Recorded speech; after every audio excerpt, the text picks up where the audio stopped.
Sufisme atau tasawuf adalah sebuah jalan spiritual dalam Islam yang bertujuan mendekatkan diri kepada Allah melalui praktik zikir, renungan, dan pembersihan hati. Namun, di balik nilai-nilai yang luhur yang diajarkan, sejarah mencatat berbagai penyimpangan dan kesalahan yang dilakukan oleh beberapa kelompok yang mengaku sebagai pengikut tasawuf. Sufisme muncul pada abad ke-8 dan 9 Masehi di wilayah Timur Tengah, seperti Irak dan Persia. Awalnya Sufisme berfokus kepada kehidupan yang zuhud dan cinta kepada Allah Subhanahu wa Ta'ala. Namun, beberapa abad kemudian, pemahaman tasawuf mulai bercampur dengan ajaran-ajaran di luar Islam, seperti filsafat Yunani, Hindu, dan Persia. Hal ini memicu lahirnya berbagai aliran sufi yang kontroversial.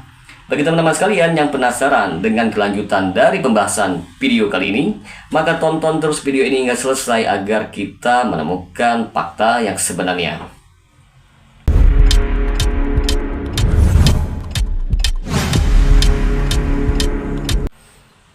Assalamualaikum warahmatullahi wabarakatuh. Jumpa lagi dengan saya Rio Medi di channel Manhaj Dakwah. Pada episode kali ini kita akan membahas tentang sejarah kelam aliran sufi.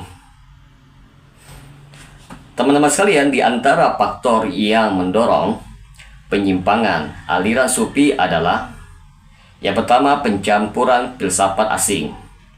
Beberapa ajaran sufi dipengaruhi oleh Neoplatonisme, Hindu, dan yang kedua, kultus tokoh. Banyak sufi yang mulai diperlakukan seperti orang suci, bahkan setara dengan nabi oleh pengikutnya. Yang ketiga, ajaran mistis yang berlebihan. Beberapa ajaran sufi menekankan pengalaman mistis yang sering sekali melampaui batas syariat. Dalam aliran sufi terdapat beberapa penyimpangan yang tercatat dalam sejarah sufi. Teman-teman yang masih mengikuti ajaran ini sebaiknya dengarkan ini baik-baik agar tidak salah paham. Fakta ini diberikan bertujuan untuk membuka cakrawala berpikir teman-teman sekalian. Di antara penyimpangan terbesar aliran sufi adalah doktrin hulul dan wahdatul wujud.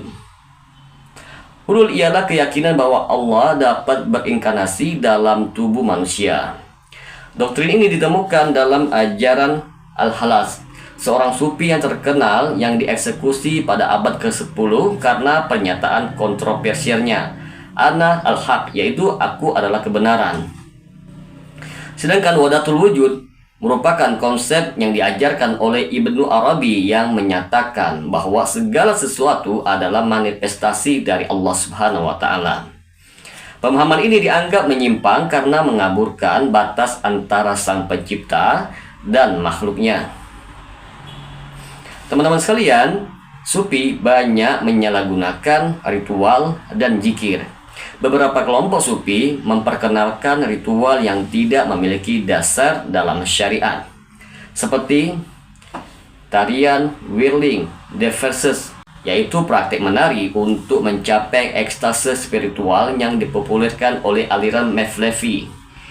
Selanjutnya, zikir berlebihan. Sebagian kelompok sufi mengulang-ulang nama Allah hingga kehilangan kesadaran, yang bertentangan dengan tata cara zikir dalam Al-Quran dan As-Sunnah. Banyak tokoh sufi yang diperlakukan sebagai wali yang memiliki kemampuan supranatural. Mereka dijadikan perantara antara manusia dan Allah, sehingga muncul praktek syirik seperti meminta berkah di makam wali. Beberapa pengikut sufi menganggap tokoh-tokoh mereka tidak bisa salah. Padahal ini adalah sifat yang hanya dimiliki oleh para nabi. Sejarah mencatat beberapa konflik besar antara kaum sufi dan ulama sunni, misalnya antara Ibnu Taimiyah melawan kaum sufi. Ulama besar Ibnu Taimiyah sering mengkritik doktrin sufi seperti wahdatul wujud karena dianggap menyimpang dari ajaran Islam. Selanjutnya, sufi melawan gerakan Wahabi. Pada abad ke-18, gerakan Wahabi yang dipelopori oleh Syekh Muhammad bin Abdul Wahab melancarkan kritik tajam terhadap praktik sufi yang dianggap menyimpang, seperti penyembahan kubur dan tawassul. Di antara dampak sejarah kelam, Sufi yang dapat kita lihat bersama teman-teman sekalian ialah pemecahan umat. Penyimpangan dalam sufisme sering sekali memecah belah umat Islam.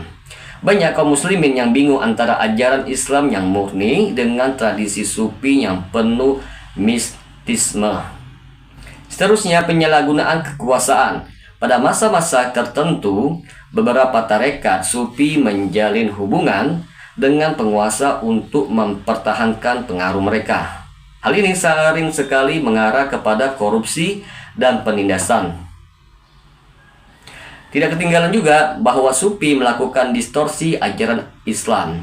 Ajaran-ajaran seperti hulul, wadatul wujud, dan pemujaan wali membuat ajaran Islam tampak tidak murni di mata dunia, sehingga menciptakan stigma negatif terhadap Islam. Teman-teman sekalian, ada beberapa pelajaran penting dari sejarah kelam sufi. Yang pertama, pentingnya memurnikan akidah. Umat Islam harus berpegang teguh kepada Al-Quran dan Sunnah, serta menjauhi praktik-praktik yang tidak memiliki dasar yang syar'i. Yang kedua, evaluasi terhadap tradisi.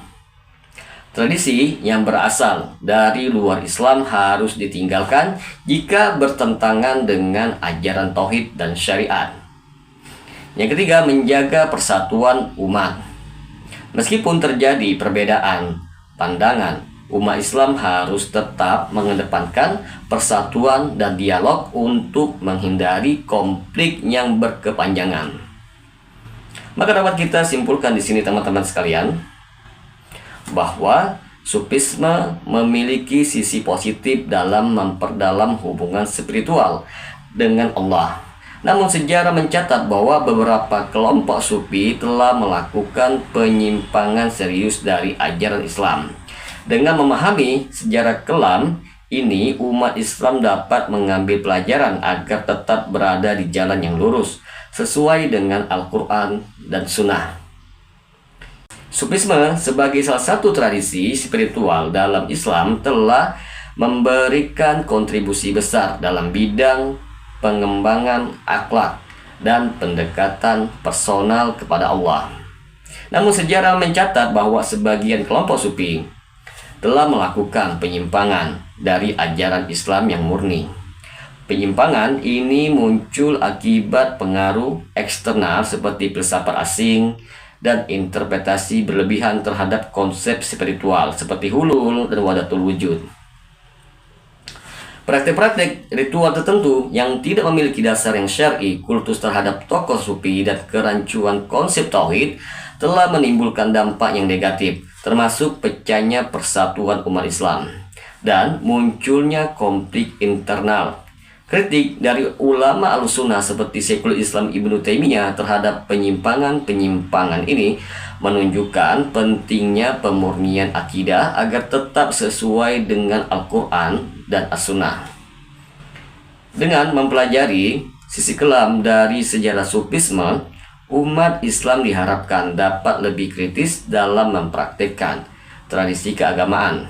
Evaluasi terhadap tradisi yang bercampur dengan unsur-unsur non-Islam harus terus dilakukan untuk menjaga kemurnian umat Islam.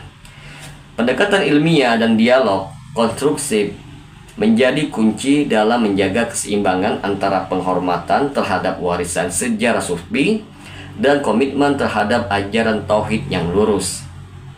Sejarah ini memberikan pelajaran penting bahwa spiritualitas Islam harus selalu berpijak kepada landasan syariat yang kokoh tanpa mengesampingkan nilai-nilai universal Islam seperti keikhlasan, cinta, dan pengabdian kepada Allah Subhanahu wa taala. Semoga dengan sedikit penjelasan ini dapat memberikan manfaat bagi teman-teman sekalian. Dan apabila channel ini dapat memberikan manfaat bagi teman-teman sekalian, silakan subscribe dan share. Semoga bermanfaat. Assalamualaikum warahmatullahi wabarakatuh.